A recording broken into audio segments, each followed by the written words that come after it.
Olá pessoal, meu nome é Andréa Barreto, eu sou fisioterapeuta especialista em medicina tradicional chinesa e acupuntura.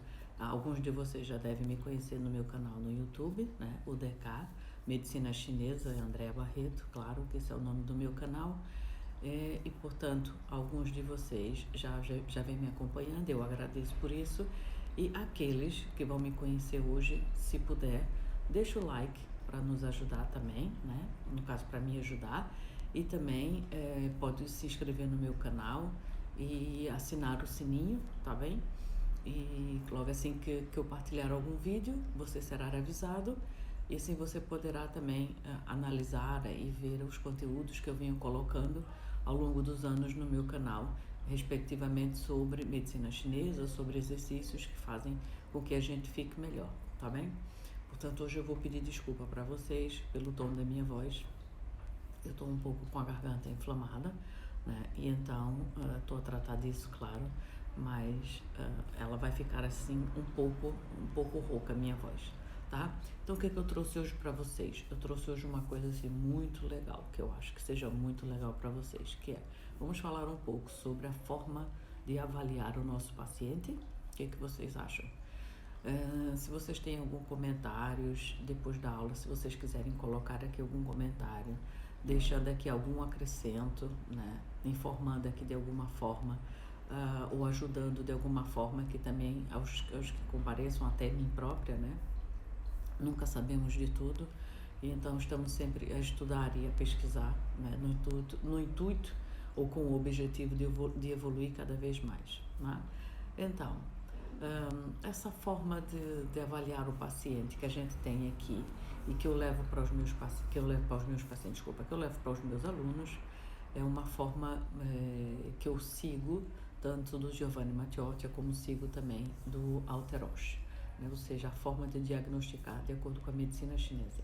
Antes da gente iniciar, eu gostaria de conceituar algumas coisas, nomeadamente o que são os sinais e o que são os sintomas que o paciente apresenta, né?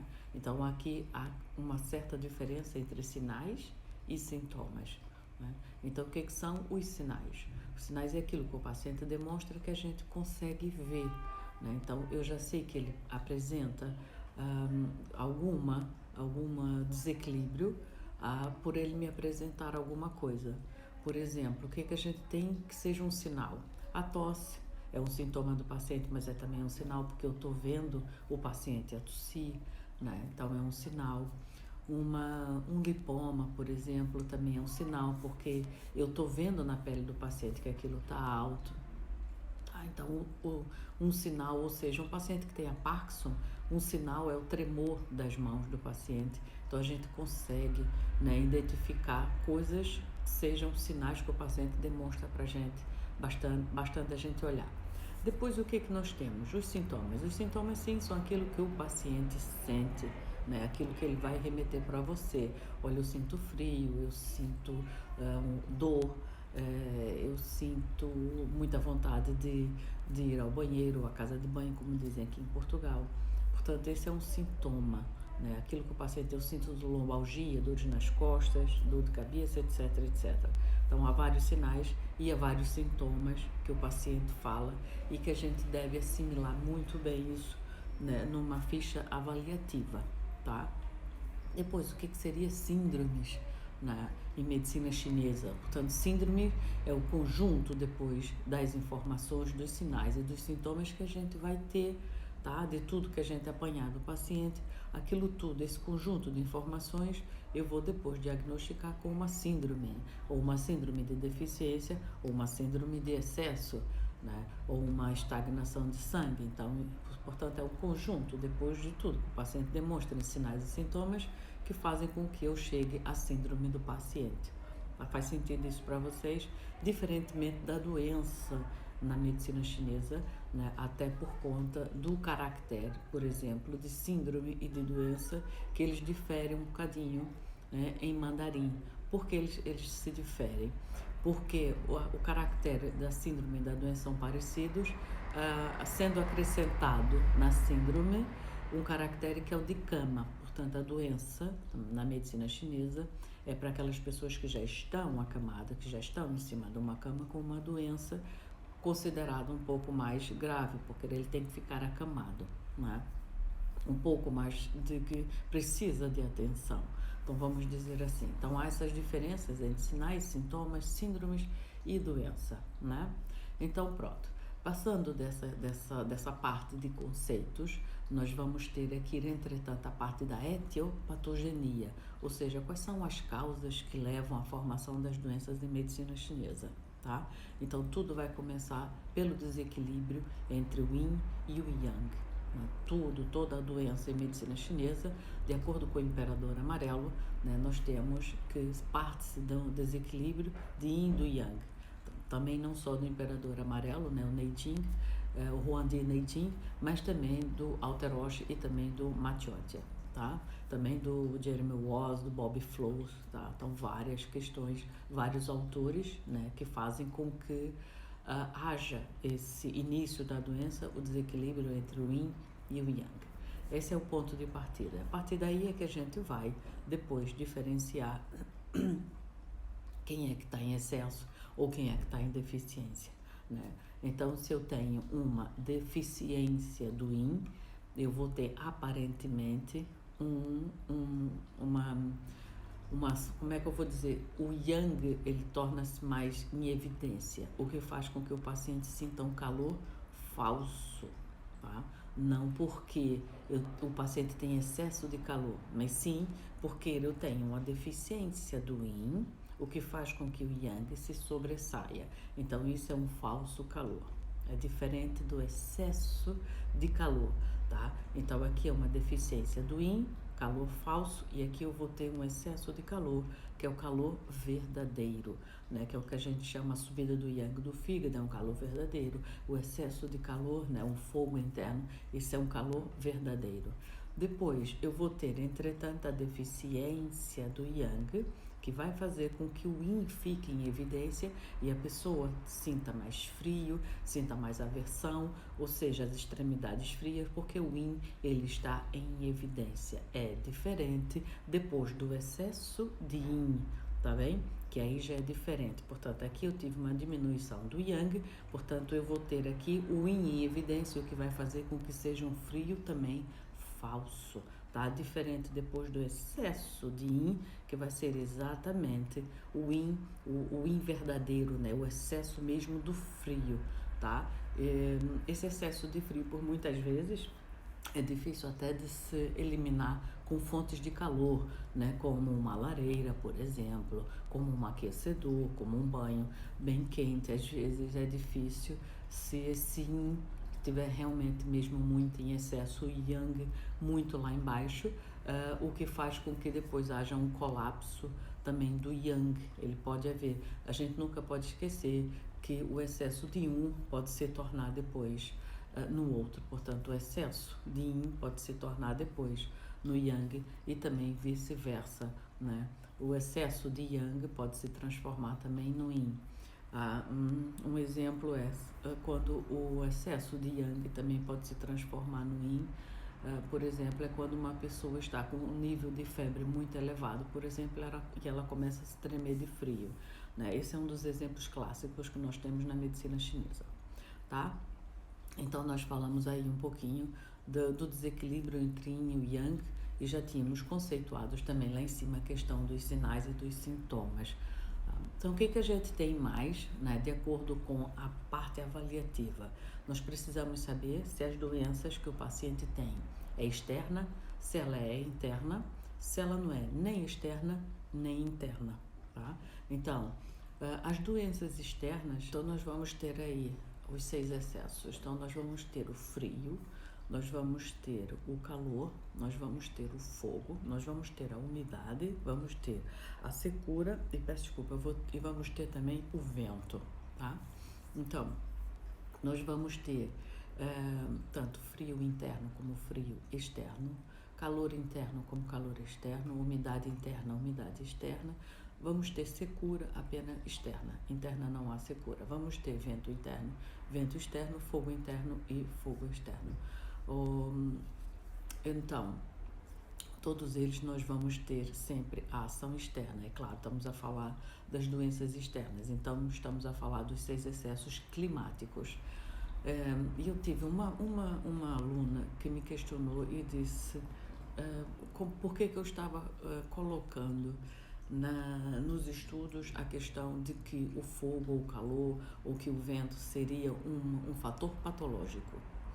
Isso se remete de que, quando a gente fala das doenças externas, nós falamos dos 6 excessos climáticos. A partir do momento que a gente fala dos 6 excessos climáticos, nós estamos falando de excesso. Quando nós estamos falando de excesso, nós estamos falando que tudo que é em excesso faz mal, automaticamente. Então, se uma pessoa fica muito tempo exposto ao vento, ele vai ter um vento externo, o que vai lhe fazer mal, né? Dentre as 6, ou seja, as seis doenças externas, ou 6 excessos climáticos, o vento é o que depois se agrega com todos os outros. Por quê? Porque o vento, ele leva e ele traz. Então, a gente vai ter vento frio, vento calor, vento umidade, vento secura, vento fogo, tá? Então, ele pode se agregar depois junto com o outro. E isso é típico, né? Por isso que o vento também é um dos 6 excessos climáticos, peço desculpa, que a gente tem que ter também um pouco mais de atenção. Claro que temos que ter atenção também com os outros, né? Mas o vento, a gente requer sempre um pouco mais de atenção, tá? Depois, a gente diferenciar entre o calor e o fogo, por exemplo, é muito importante, né? Por quê? Porque o calor, o que vem da parte externa, é de ação climática, mas depois o que vem da parte interna pode ser, por exemplo, por uma deficiência de yin, e aí há um fogo depois falso. Depois, um calor depois falso, desculpem. Depois nós temos a questão do fogo, né? O fogo, ele pode vir externo, mas o fogo interno, ele tem tendência a nascer depois nos próprios órgãos e nas próprias vísceras, que são o Zhang Fu, né? Então isso depois pode ser a razão, depois do desequilíbrio dos órgãos e das vísceras, né? Desse Zhang Fu, que fazem com que haja um fogo interno, né? E segundo os autores, quase todas as patologias que vêm de origem externa, como os 6 excessos climáticos, elas têm tendência com o tempo de se transformarem depois em calor e depois, consequentemente, no fogo, caso não seja tratada, claro, né? Então, há todas essas questões, tá bem? Depois nós temos frio externo, frio interno, tá? Nós temos aí também que o frio interno depois ele pode estar associado, por exemplo, a uma deficiência do yang, que faz com que o yin fique em evidência, ou seja, há um frio falso. Também pode ser consequência depois desse frio que a gente não consegue combater a patologia, e depois o paciente entra com excesso de frio, ou seja, por uma outra razão, por ficar exposto a outro fator climático muito tempo no inverno, ou seja, há aqui diversas questões, né? Então, o que a gente tem? Nós temos aqui as ações climáticas, né, associadas depois às estações, porque se vocês podem ver, eu falei depois em 6 excessos climáticos, desses 6, 4 fazem parte depois das estações do ano, né, como o verão, a primavera, o outono e o inverno. Então a gente vai ter aí os excessos climáticos associados a isso, tirando depois o vento. Por quê? Porque o vento vai estar depois associado a todas as outras estações, por ele poder ir e vir, né? E também no caso, o que a gente vai ter? Nós vamos ter depois a questão da umidade, né? Ou seja, a umidade depois ela pode estar associada à umidade-calor, ela pode estar depois associada aí com o vento, e então acaba também por ser, tá ligado muito ao baço, que acaba por ser depois um pouco depois de cada estação, também pode acontecer, né? Então fica aí para vocês essa questão dos 6 excessos. Depois, quando a gente fala em doenças internas, e aí nós vamos ter os 7 sentimentos ou as 5 emoções. Então nós vamos ter a alegria, vamos colocar a alegria, a preocupação, o medo, o pavor, depois a raiva, a tristeza e a melancolia, né? Então a gente vai ter esses 7 sentimentos. É claro que desses 7 sentimentos, nós temos a alegria, a preocupação, nós temos o medo, a raiva, a tristeza associado depois ao Zhang Fu, né? Porque a gente tem a alegria junto com o coração, temos a preocupação junto com o baço, temos o medo junto com o rim, depois a gente tem a raiva junto com o fígado e depois a gente tem a tristeza junto com o pulmão. É claro que, como é que se diz? É claro que essas são as 5 emoções e esses 7 sentimentos são. A gente também pode dizer que uma vez que os fatores patogênicos externos eles penetraram no corpo, a gente não conseguiu depois combatê-los na sua porção externa ou nas suas camadas externas e aí, como é que se diz? As doenças têm tendência a se interiorizarem, passarem mais internamente, chegando a atingir, no caso, os órgãos e as vísceras, nesse caso, o Zhang Fu, né? Faz sentido isso para vocês, tá?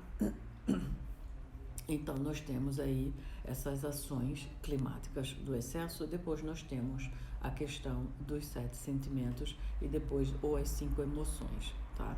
É óbvio que, mais uma vez, eu vou dizer para vocês que não é que a alegria ela seja uma emoção patológica, né?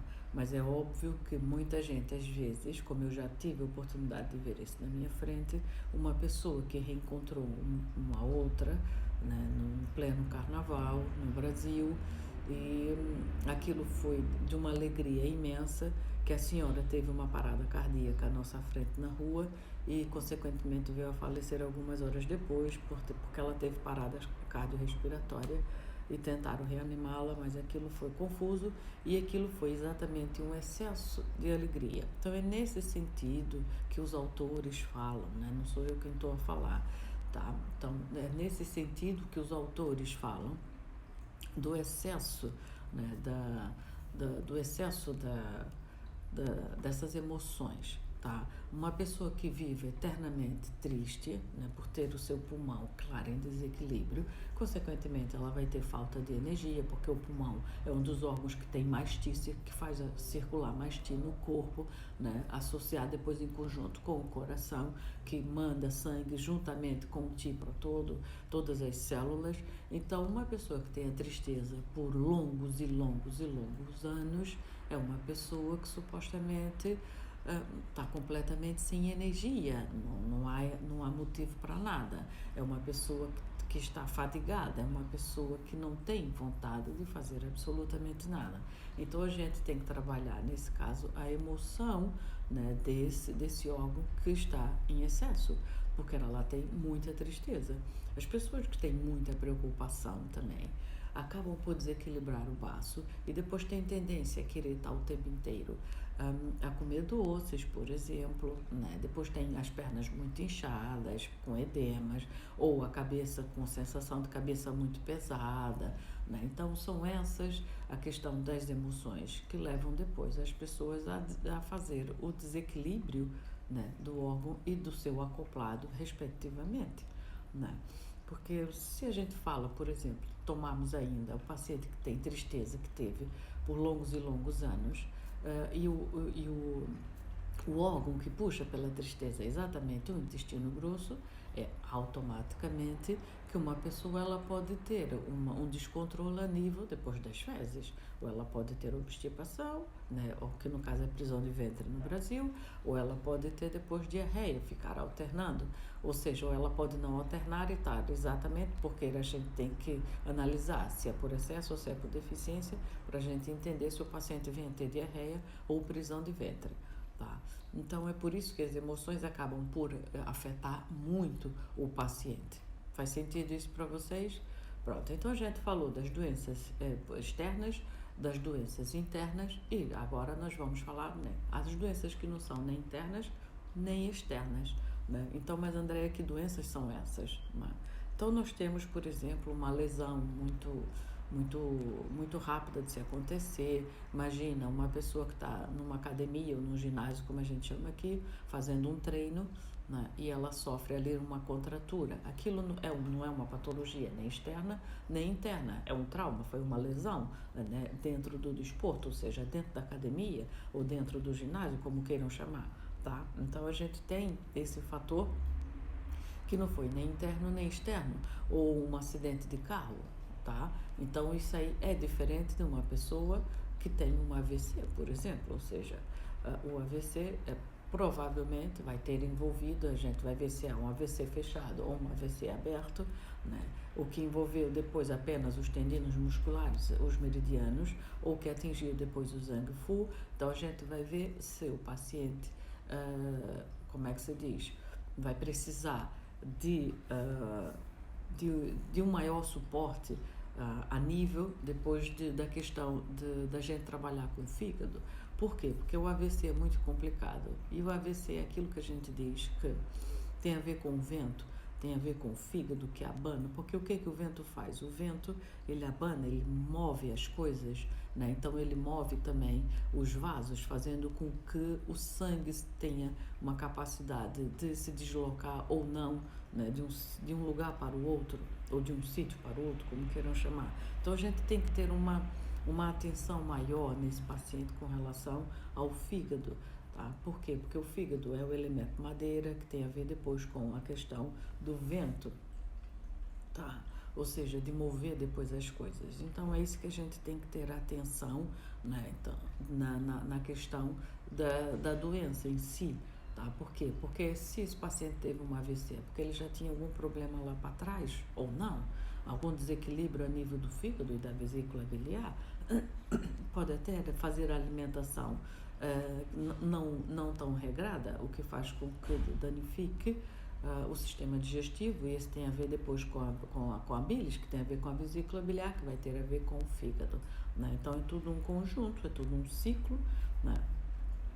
E depois o paciente do nada teve um AVC. Então isso é mais uma patologia interna do que uma patologia, né, externa, tá? Então é diferente da lesão, né, de um traumatismo também, tá bem? Depois nós temos as doenças que são congênitas, ou seja, as pessoas já nascem com ela, né? Então é diferente. Tá? Então há pessoas que têm patologias, doenças congênitas, tipo a cardiopatia congênita, né? Então há pessoas que têm espinha bífida, né? E depois danificam ali o tubo neural no momento da embriologia, que não se fecha, né? Então causam espinha bífida. Então isso tudo tem a ver depois, a gente tem que analisar tudo direitinho, que é para saber o que a gente precisa fazer com o paciente, tá?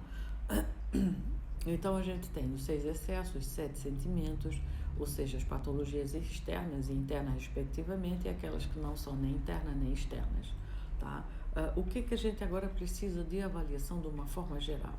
Primeira coisa que eu costumo falar é observar o paciente desde o momento que ele entra no seu consultório, gabinete, na sua clínica, né? Ou seja, observar ele a andar, observar depois o biotipo dele, o movimento, a ergonomia, como é que ele se senta, como é que ele caminha, e depois como é que ele fala, é observar o paciente como um todo, cor da pele, a fisionomia do rosto, qual é a cor do rosto, tá? Ou seja, é uma observação geral, porque aquilo depois já vai ficar na sua memória e depois é só você ir anotando, né, ou apontando, como a gente diz aqui em Portugal, todas essas informações na ficha avaliativa do paciente. Faz sentido para vocês? Tá? Depois a gente vai ter a parte do interrogatório, em que eu vou perguntar tudo, né? Portanto, eu vou perguntar com relação depois aos nomes, se ele transpira, se ele não transpira, com relação ao sono, com relação à bebida ou à sede, com relação a urinas e as fezes. Eu vou perguntar com relação, como é que se diz, as emoções, que eu quero saber das emoções dele, com relação depois a parte de menstruação, depois eu posso perguntar também com relação às dores, que tipo de dor que ele tem, né? Então o interrogatório é uma parte abrangente. Depois a gente vai ter a audição e a olfação, portanto eu vou perceber a nível de audição, com o paciente, vou prestar atenção, que é para ver se ele tem algum déficit na audição, e a olfação também, eu vou questionar e vou ver se eu sinto algum cheiro, alguma coisa que seja diferenciada, tipo azia, né? Tipo aquele cheiro, ou se ele tem refluxo ao cheiro que ele põe, se é uma pessoa que usa perfume, que não usa. Então tudo isso é relevante para eu colocar depois na ficha do paciente. E depois eu vou ter a palpação, que é a palpação tanto do pulso como dos meridianos do pulso. Vocês devem ter aí, eu tenho no meu canal também, que eu já falei um pouco da palpação do pulso, ainda vou falar depois um pouco mais, mas vocês têm aí, depois é só vocês entrarem. E por favor, pessoal, se vocês gostam das minhas aulas, deixem um like, né? Assina aí o sininho, ativa o sininho, que é para quando eu colocar um conteúdo novo, vocês saberem, ficarem informados, tá bem? Então, a gente tem esses 4 itens da avaliação, que é a observação, nós temos depois a parte do interrogatório, audição e olfação, e depois nós temos a palpação, que é dos meridianos e depois do pulso.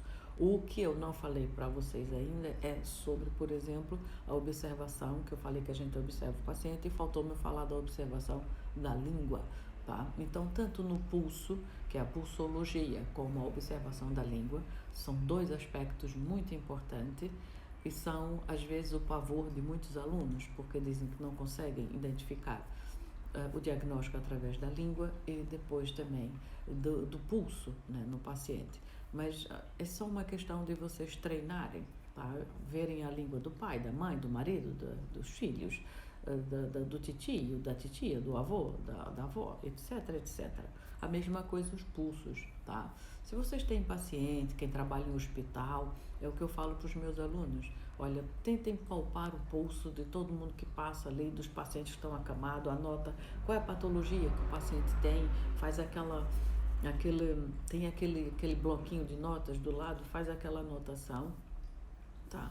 E vocês depois ficam sabendo o que o paciente tem e o tipo de pulso que ele apresenta, tá bem? Com relação à observação da língua também é muito importante, porque a gente pede para o paciente colocar depois a língua para fora e nós temos aspectos a observar. Então, nós vamos observar na língua, nós vamos observar o corpo da língua, a cor do corpo da língua, depois nós vamos observar o tamanho da língua, né? O aspecto que ela tem, é fininha, é grande, né? O paciente põe ela toda para fora, não põe pouco.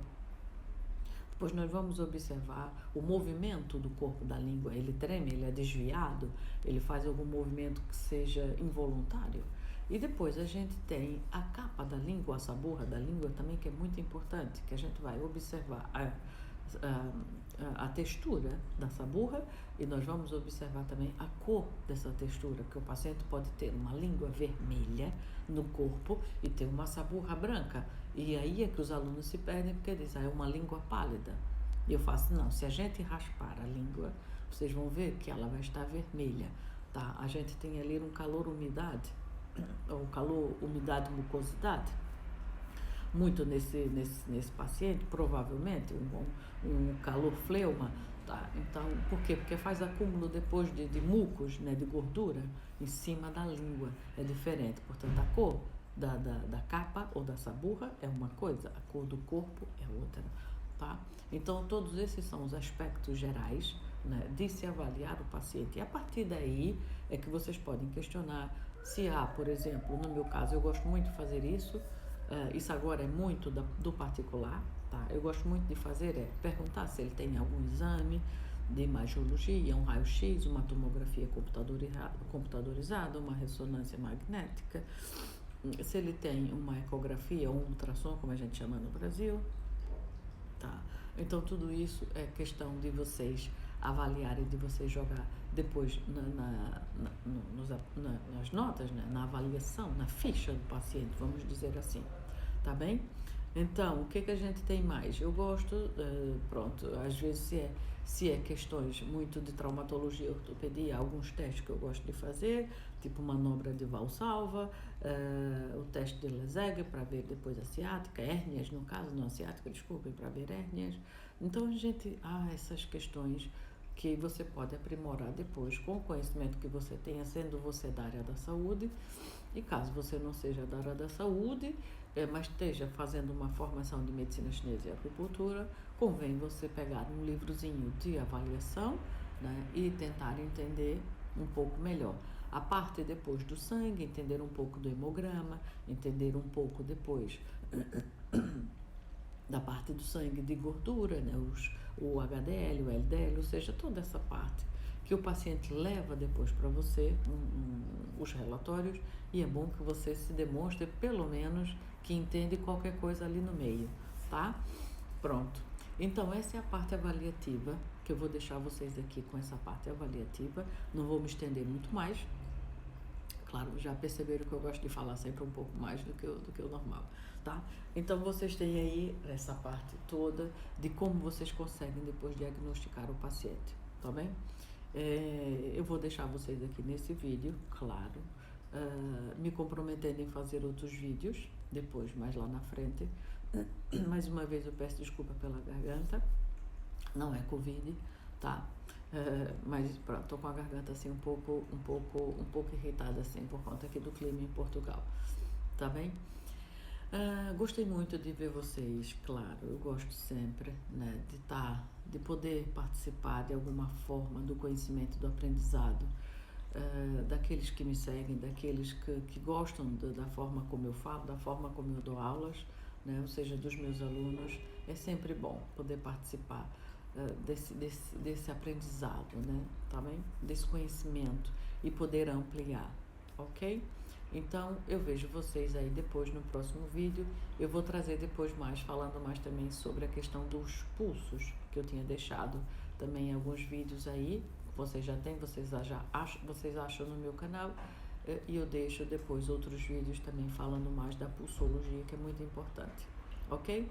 Então, um beijinho, até breve. E já sabe, pessoal, por favor, se você gostou se você gosta dos meus vídeos, deixa aqui um like, né? A gente ajuda. Eu, quando assisto os vídeos, eu também estou sempre dando like para as pessoas, porque eu gosto, eu acho que é uma forma também de retribuir o nosso trabalho que a gente faz aqui gratuitamente, claro, né?